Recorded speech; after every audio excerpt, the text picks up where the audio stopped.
Boa noite, meus irmãos, boa noite, minhas irmãs. Estamos aqui mais uma vez para dar continuidade à nossa sequência de preleções, onde acontece o estudo do Evangelho segundo o Espiritismo. E para dar início à nossa atividade desta noite, nós vamos fazer a nossa prece, elevando o nosso pensamento a Deus, nosso Pai, a Jesus, nosso Mestre e amigo maior, aos bons amigos da espiritualidade, e pedir que neste momento estejamos de mentes e corações abertos para receber os ensinamentos que Jesus nos deixou. Pedir também que essa mensagem do Evangelho nos chegue de forma clara e que seja bem transmitida, que estejamos todos inspirados para a lição desta noite. Fica conosco, Jesus, hoje, agora e sempre. O tema do Evangelho desta noite está no capítulo 8 de O Evangelho segundo o Espiritismo, que trata ainda das bem-aventuranças, como estamos vindo estudando, e é bem-aventurados aqueles que têm puro o coração, porque verão a Deus. Isso está em São Mateus, capítulo 5, versículo 8. E o nosso Evangelho inicia com uma passagem também muito conhecida nossa, que é a passagem em que Jesus pede que deixem as crianças chegarem até Ele. Vamos ver como se apresenta no Evangelho esse trecho. Apresentaram-lhe então criancinhas a fim de que ele as tocasse. E como seus discípulos afastassem com palavras rudes aqueles que as apresentavam, Jesus, vendo isso, zangou-se e lhes disse: Deixai vir a minhas criancinhas, e não as impeçais, porque o reino dos céus é para aqueles que se lhes assemelham. Eu vos digo em verdade, todo aquele que não receber o reino de Deus como uma criança, nele não entrará. E as tendo abraçado, as abençoou impondo-lhes as mãos. Esse trecho se encontra no Evangelho de São Marcos, capítulo 10, versículos de 13 a 16. E é bem interessante para nós a correlação da bem-aventurança, que trata da pureza de coração, com esse trecho do deixai vir as minhas criancinhas. Temos que pensar inicialmente que Jesus está tratando aqui a respeito da pureza de coração. Uma pureza que está inseparável da simplicidade e da humildade. Atributos esses que são esperados de nós como pessoas. Mansidão, simplicidade, humildade, caridade, amor ao próximo. Todos esses atributos ajudam a excluir definitivamente da nossa existência o egoísmo e o orgulho. E efetivamente, o que o Evangelho nos mostra é que a infância representa a pureza e a humildade, importantes atributos para levarmos no nosso coração. Mas também temos o seguinte conhecimento dentro da doutrina, que o fato dessa criança ser jovem no seu corpo físico não exclui a situação e o fato de que ali pode habitar um espírito muito velho, um espírito que pode trazer também imperfeições referentes às suas existências anteriores. E como interpretar então dessa forma a partir desse conhecimento? Então é importante que saibamos que só um espírito perfeito seria modelo para a verdadeira pureza. Não somos perfeitos, mas buscamos a perfeição. Desejamos chegar até ela. Então, de certa forma, o que esse trecho vem nos mostrar é que na vida presente, uma criança ainda não teve tempo para manifestar más tendências. Ela mantém a imagem da inocência e da candura. Por isso, Jesus diz que o reino de Deus é para aqueles que se lhes assemelham. Assemelhar-se a uma criança não significa ser como uma criança, ou ser uma criança. Efetivamente, o que ele está nos falando é da similaridade dos corações. Aqueles que tiverem o coração como o coração de uma criança verão o reino de Deus. E tão importante que os Espíritos ainda nos esclarecem mais. Eles nos esclarecem que a sabedoria divina cuida para que um espírito, ao reencarnar, encontre no seu novo corpo físico a possibilidade de receber todos os cuidados, a educação que é necessária para a sua evolução. Então a criança que necessita de cuidados e de ternura vem munida de algo que para nós é tão natural, que é a graça, a fragilidade, a ingenuidade. E com esses recursos, a criança acaba cativando a nós adultos. E quem de nós não derrete ao ver uma criança gargalhando?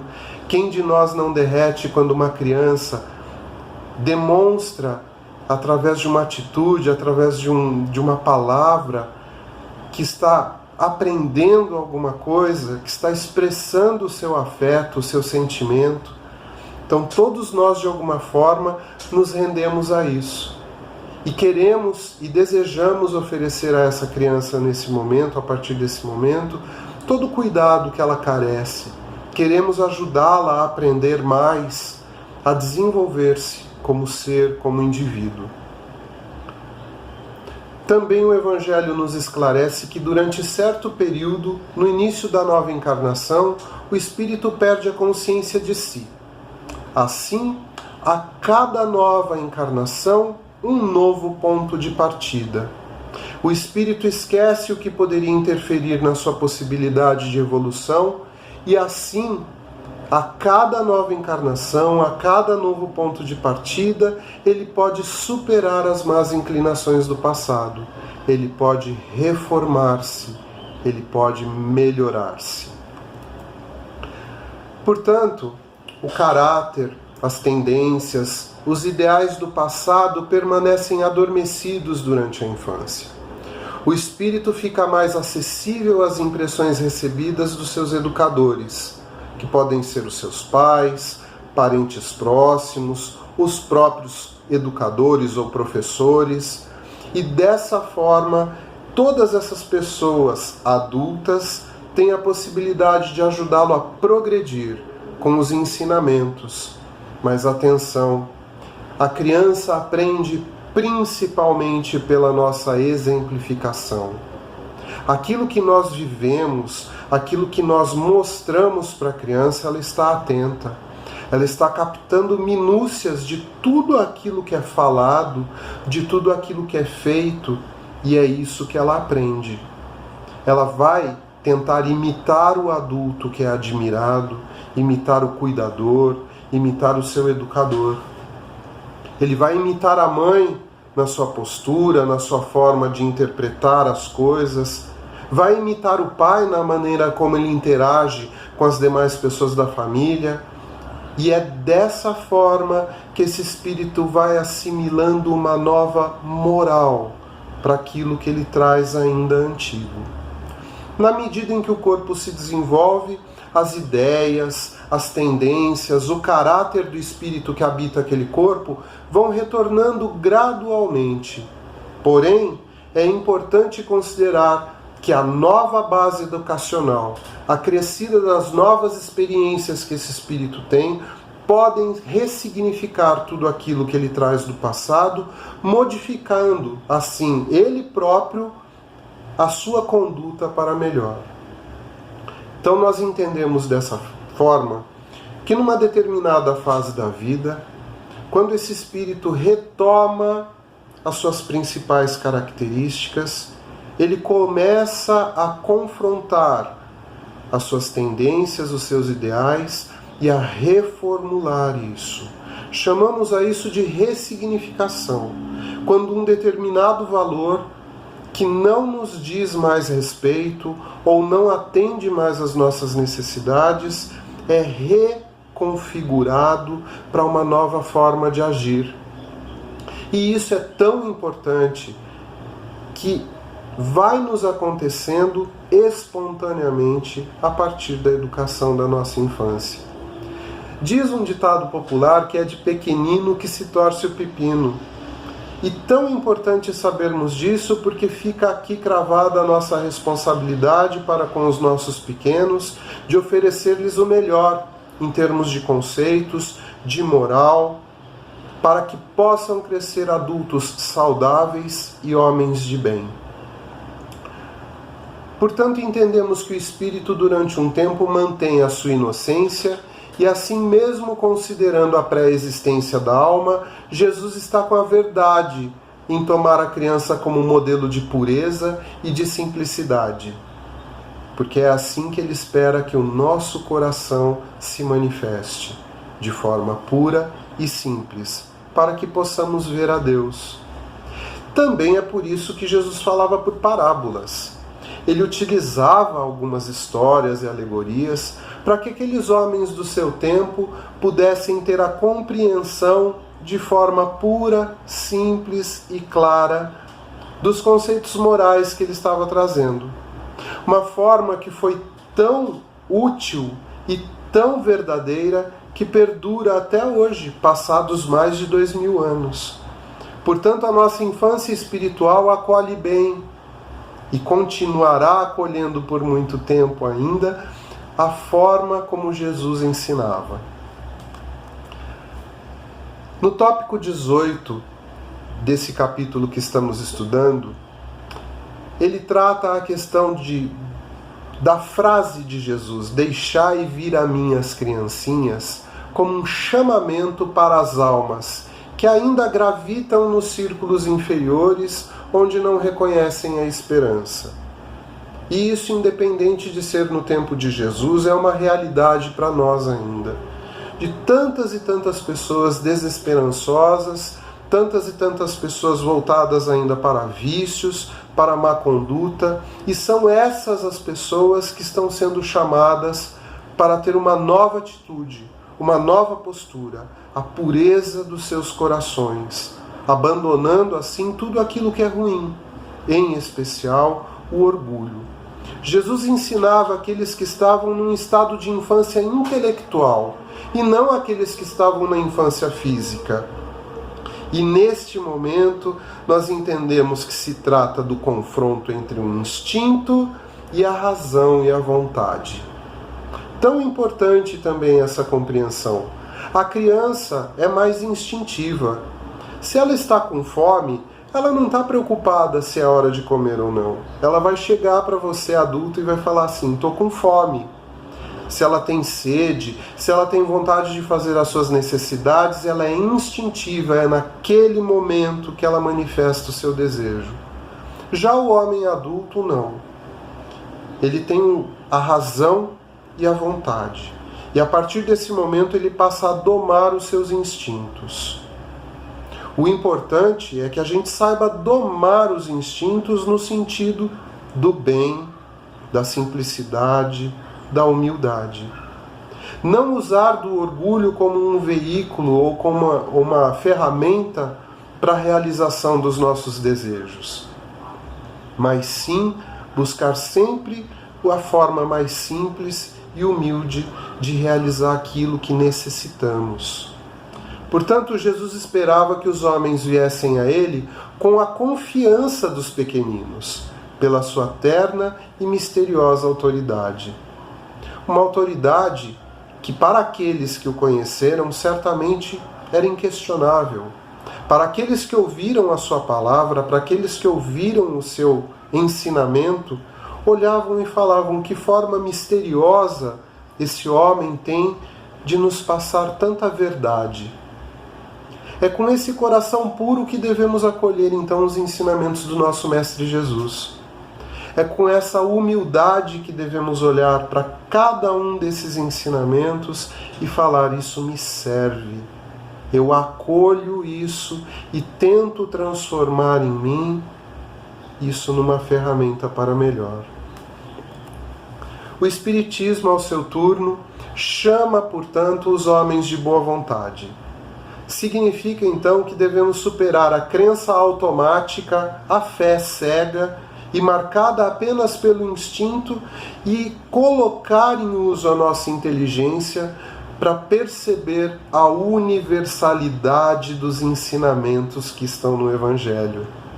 Universalidade significa que aquilo que consta no Evangelho, seja numa parábola ou seja num ensinamento explícito, independente de ter sido dado há 2000 anos, o quanto isso serve para nós ainda hoje. Vamos nos lembrar do ensinamento maior do nosso Mestre, que é amar a Deus sobre todas as coisas e ao próximo como a si mesmo. Nunca foi tão válido esse ensinamento, nunca foi tão importante esse ensinamento. Percebam o momento que estamos vivendo agora, um momento em que, por amor ao próximo, precisamos nos recolher. Um momento em que, por amor ao próximo, devemos nos cuidar, para não sermos nós os vetores de uma determinada doença, para que não sejamos nós os portadores de um mau acontecimento na vida de alguém. É pensando no outro que devemos tomar determinadas atitudes. Assim, a doutrina dos Espíritos traz, portanto, a explicação exata dos ensinamentos e das parábolas. A sua correlação atemporal, desde os tempos de Jesus até hoje, esses ensinamentos são válidos. E com certeza serão por muitos e muitos séculos adiante ainda, porque são ensinamentos atemporais. E assim, compreendendo os ensinamentos de Jesus, nossos horizontes se alargam. Nossos horizontes do coração, nossos horizontes da mente, que são tão importantes para que consigamos fazer a escolha da melhor atitude, da melhor forma de agir em relação ao nosso próximo. Os pequeninos são também aqueles que carecem de apoio, de consolação, os que precisam de esclarecimento, os que estão aflitos e infelizes. O remédio que lhes é oferecido é o amor, a caridade. De porte desse dom divino, o que temer? A confiança plena estará estabelecida nos desígnios divinos. Nosso Pai sabe o que é melhor para a nossa evolução. Muita gente deve estar se questionando nesse momento: por que será que estamos passando por tudo isso? Deus não nos ama? Deus não quer o nosso melhor? Por que o mundo está passando por uma pandemia? Deus sabe o que é melhor para nós. Deus sabe quando é necessário que o homem tenha despertado em si alguma coisa maior do que ele tem no seu dia a dia, no seu cotidiano. Percebam a oportunidade que esse momento de confinamento, que esse momento de pensar no próximo, está nos dando de rever, de revisitar tantas coisas que precisamos mudar em nós.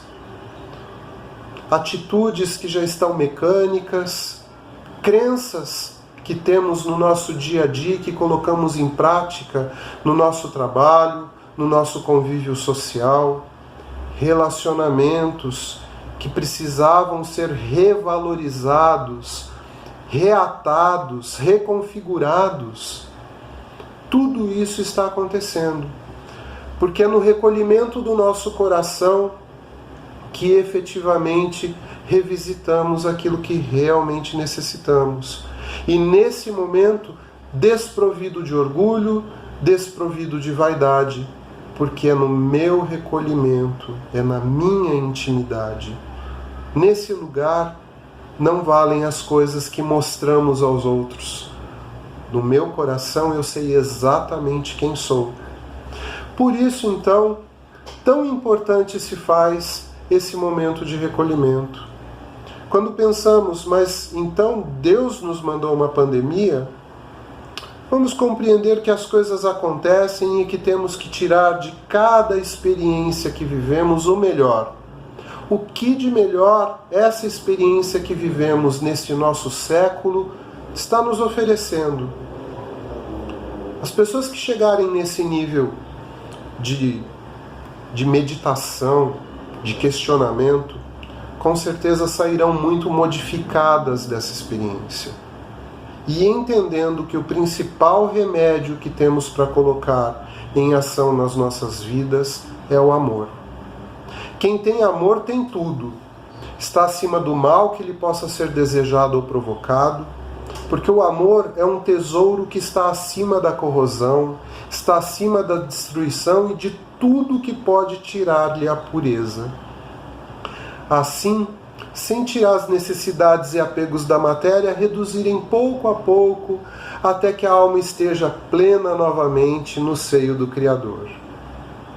Deixai vir a minhas criancinhas, com a pureza do seu coração, num coração puro, pulsa amor. Bem-aventurados aqueles que têm o coração puro como o das crianças, porque verão a Deus. E vendo a Deus, caminhamos cada dia mais para perto dele. Cada dia mais queremos estar alojados, acolhidos em seu seio. Tantas reflexões que temos por conta desses momentos que passamos. Não são momentos fáceis, mas devemos ter esperança. A esperança é que a cada tropeço, quando nos levantamos, levantamos mais fortes e levantamos pessoas melhores. E esse é o nosso objetivo nessa existência e nas próximas que virão. Sermos cada dia mais pessoas melhores. Que nós possamos guardar no fundo da nossa alma tudo aquilo que Jesus quis nos transmitir e nos ensinar com essa passagem do Evangelho que vimos esta noite. Vamos agora realizar a nossa vibração. Lembrando que vibrar é emanar, é emitir aquilo que temos de melhor em nós em favor daqueles que necessitam. É um ato de amor ao próximo. Então vamos neste momento, mais uma vez, elevar as nossas mentes e o nosso coração a Deus. Vamos pensar na imagem do nosso querido Mestre Jesus, ensinando, curando, caminhando pela Galileia, acolhendo as criancinhas. E vamos pensar também nos bons amigos da espiritualidade, pedindo que deste momento em diante, junto de nós, possam levar os bons fluidos, aquilo que emanamos de melhor a todos aqueles que necessitam. Pedimos então neste momento por aqueles familiares, pelos nossos amigos, por pessoas que conhecemos, que vivem neste momento uma grande aflição, que estão passando por problemas, por dificuldades, e que os bons amigos da espiritualidade possam levar até eles, através do nosso amor, o consolo que necessitam. Vibremos.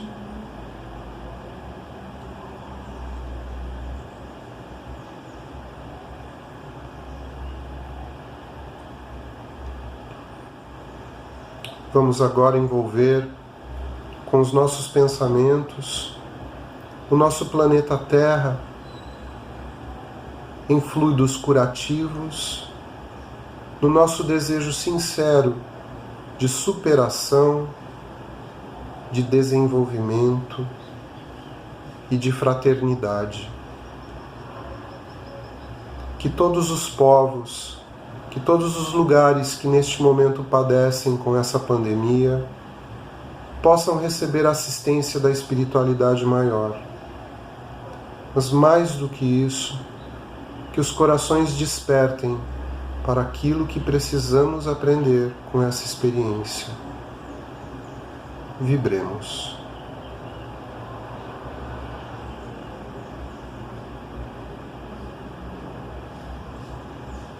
Vibramos agora pelo Centro Espírita Allan Kardec, essa nossa casa querida, pelos seus departamentos e pelos seus núcleos, rogando aos amigos da espiritualidade que junto de nós fortaleçam essa casa, para que ela continue sendo um importante farol a iluminar mentes e corações no caminho do bem e do amor e da caridade.